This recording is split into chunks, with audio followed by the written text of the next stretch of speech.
So as we mentioned in our first video, we want to be using a variety of mediums to get in touch with our buyers in order to surround them and make ourselves as visible as possible.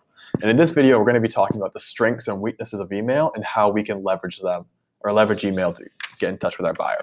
So starting off, you want to use email to send things like studies, data, video links, and newspaper articles, things that transmit well over links and over email. You don't want to use it for things like pictures because most most emails are viewed on mobile nowadays, and phones have a tendency to awkwardly crop and cut out certain pictures.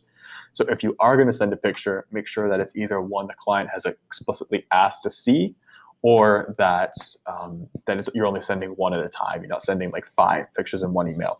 Okay, so we're going to break down the different sections of this email, and you can use this to create your own template, much like we did in our cold call video. All right.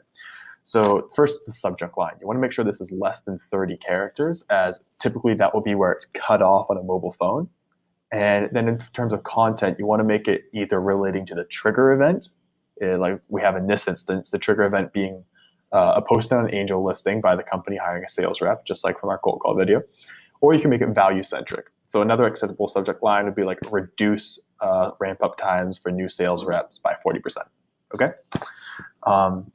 Then we move on to the context/intro. So exactly the same as our cold call. My name is Scott. I work for RampUp, Toronto company helping startups improve their sales training. Okay. Then we move on to our trigger event. I saw an angel list. You're hiring a new sales rep. Okay.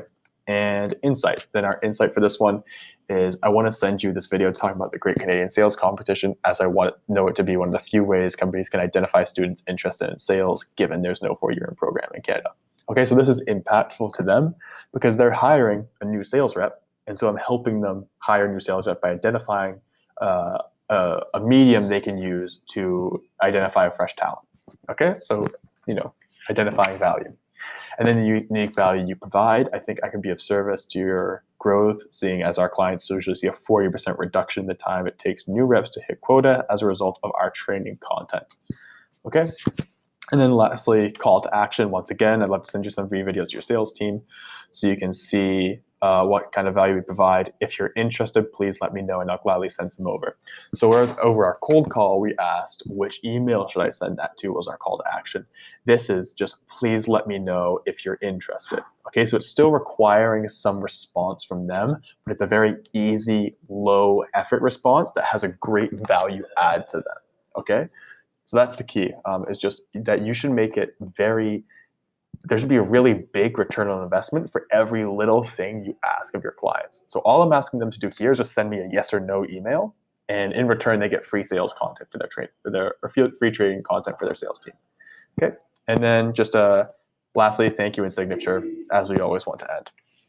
Okay. So those are the sort of building blocks of an email template. Go through the 7 of them once again. You have their subject line, your context, your intro, your trigger event, the value or your insight, the value you provide, it's 5, and then your call to action and your signature. Okay.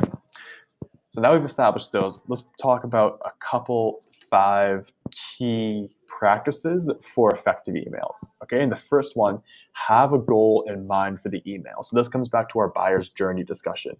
Where is the client now? What do they need to know? And how can we move that off or move them to the next stage? So this is an introductory email. This is just meant to familiarize them with what RampUp is. And then at a later date, I'm going to try and move them off of that what is my problem stage of the buyer's journey. Okay, because that isn't something that I can really do over email.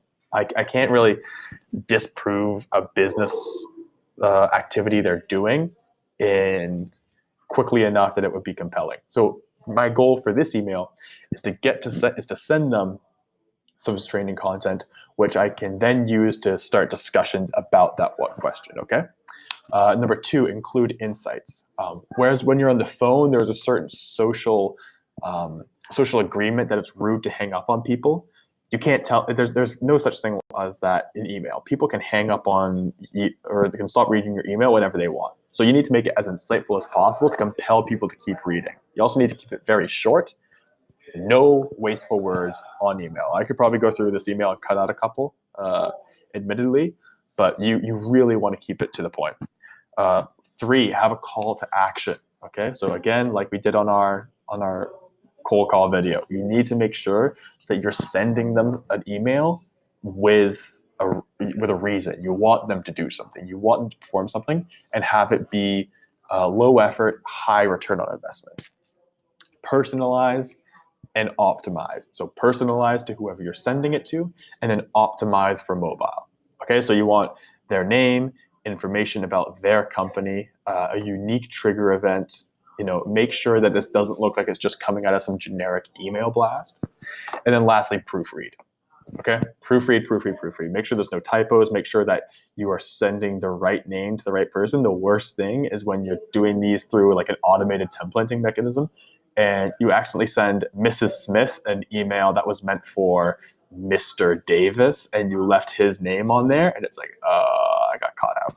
Okay, and that's it for emails. Okay, so it's very similar to cold calling. It's just you use this medium to share different kinds of information. Okay, so as I said, links, data, newspaper articles, things like that, and you use them in conjunction with emails or conjunction with your phone to surround your buyer. Okay, so that's pretty well it. In our next video, we're going to talk about more prospecting methods through social media and video selling. So I'll see you in that one.